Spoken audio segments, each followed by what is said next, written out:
Teman-teman yang dirahmati Allah Subhanahu wa taala, puji syukur kepada Allah atas nikmat hari ini yang Allah berikan kepada kita mulai tadi subuh. Berbahagialah buat teman-teman yang tadi subuh bisa sholat subuh berjamaah. Kemudian sholat duha, terus aktivitas hari ini di tempat tugasnya masing-masing, di kampus, di sekolah, di tempat kerja. Dan sore ini sampai malam Allah berikan atau Allah sempurnakan nikmat hari ini dengan insya Allah duduk di dalam majelis. Mudah-mudahan teman-teman yang istiqomah setiap pekan duduk dalam majelis ilmu akan semakin dikenal oleh para malaikat, terutama malaikat-malaikat yang khusus bertugas mencari majelis-majelis zikir di muka.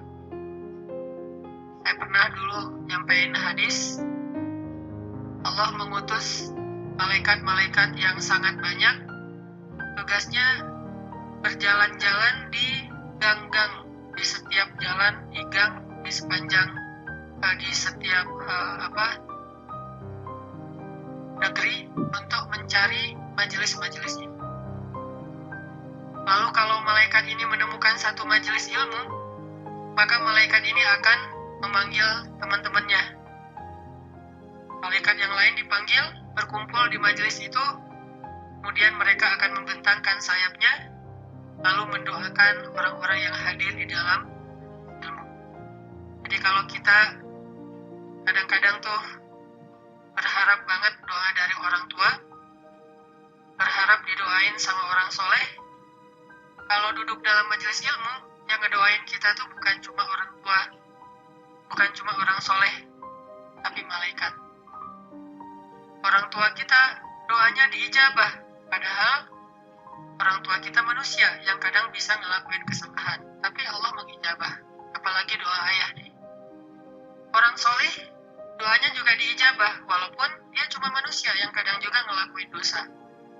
Terus kalau orang soleh dengan orang tua yang sama-sama melakukan dosa, doanya aja ijabah, gimana lagi dengan malaikat yang gak pernah ngelakuin dosa. Jadi yang semangat mencari doa dari para kiai itu sesuatu yang baik, dari para ustadz, dari orang soleh, terutama dari orang tua, ayah dan bundanya, dan mertua kalau ada. Kalau belum ya udah ayah bunda dulu, sabar ya. Kalau yang rajin minta doa kepada orang-orang yang istimewa, berarti harusnya kita lebih rajin lagi meminta doa dari malaikat. Caranya duduk di dalam majelisnya. Lalu Allah Subhanahu wa taala akan berdialog dengan malaikat itu. Jadi sekarang nih, kalau kita merujuk ke hadis tersebut, berarti kita coba belajar yakin ada dialog antara Allah dengan malaikat ketika ada majelis. Apa dialognya? Allah tanya kepada malaikat, "Wahai para malaikat, apa yang mereka lakukan di situ?" Lalu malaikat menjawab, dan Allah Maha tahu jawabannya. Mereka sedang berzikir, memuji, menyebut, mengagungkan Engkau ya Allah.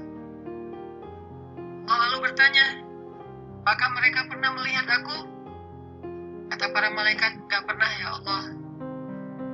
Kata Allah, gimana kalau mereka melihat aku? Kata malaikat, kalau mereka pernah melihat engkau, pasti mereka akan menghabiskan seluruh usianya untuk berzikir dan mengagung. Terus Allah nanya lagi, apa yang mereka minta wahai para malaikat? Kata malaikat, mereka memohon surga di sisimu ya Allah, harapkan surga. Apakah mereka pernah melihat surga? Tidak pernah ya Allah. Bagaimana kalau mereka pernah melihat surga? Pasti mereka tidak menginginkan apapun dalam hidup kecuali surga. Allah nanya lagi, apa yang mereka berlindung darinya atau takutkan? Malaikat, mereka takut dari azab api neraka. Apakah mereka pernah melihat neraka? Tidak pernah ya Allah. Bagaimana kalau mereka pernah melihat neraka? Pasti mereka akan menghabiskan usianya dengan menangis, dan berdoa agar terhindar dari neraka. Wahai para malaikat, saksikanlah, sesungguhnya aku telah memperkenankan semua harapan dan keinginan mereka. Aku jaminkan untuk mereka surga dan dibebaskan dari api. Ini janji Allah pada para malaikat. Malaikat mengatakan, amin. Tiba-tiba ada malaikat yang qadarullah ya. Kita nggak sengaja melihat ada orang di situ tidur. Ya Allah, gimana dengan si fulan yang dia itu cuma tidur di dalam majelis itu, nggak sengaja ikut taklim, dia lagi istirahat di masjid, tiba-tiba ada taklim dan dia jadi kebawa di dalam majelis tersebut. Nggak niat ikut taklim, apalagi kalau niat, walaupun sama-sama tidur. Niat sih pengen ikut taklim, cuman karena mungkin lelah banget ya, semalaman nggak tidur. Kenapa nggak tidur? Belum bisa melupakan jawaban yang sangat pahit dari calon mertua. Anak saya udah ada calonnya, kan itu berat, nggak bisa tidur semalaman.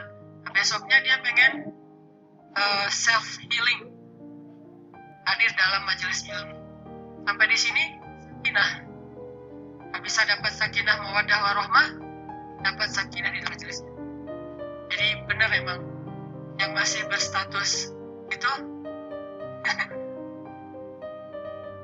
yang masih berstatus sendiri, mungkin salah satu cara untuk kita menjaga ketenangan diri kita. Kalau nggak bisa ngelihat wajah pasangan, minimal kita hadir dalam majelis. Tapi lebih keren lagi hadirnya berdua sih. Tetap angker ya. Nah, ya Allah tuh ada orang tuh, dia cuman tidur doang di situ, cuman mampir, nggak sengaja dan nggak ada niat pengen cari ilmu. Gimana dengan dia? Kata Allah, dia termasuk di antara orang-orang yang mendapatkan. Artinya nggak tahu nih dia dapat apa yang dijanjikan atau sekedar dapat rahmat, tapi tetap dapat kebaikan, padahal nggak sengaja. Gimana ya mas? Gimana yang udah prepare, yang udah diniatin, yang udah kepengen banget datang jauh-jauh, pasti al jaza wa ala qadril masyaqqah. Balasan itu tergantung tingkat kita. Jadi bahagialah teman-teman, yang insya Allah apa yang teman-teman lakuin hari ini akan jadi berita gembira nanti di padang mahsyar. Tiba-tiba kok masuk golongan yang keren banget, wajah-wajah mereka bercahaya. Kenapa saya masuk golongan ini? Kamu adalah golongan yang kedua dari 7 golongan yang dapat naungan Allah, yaitu pemuda yang tumbuh dalam ketaatan kepada Allah.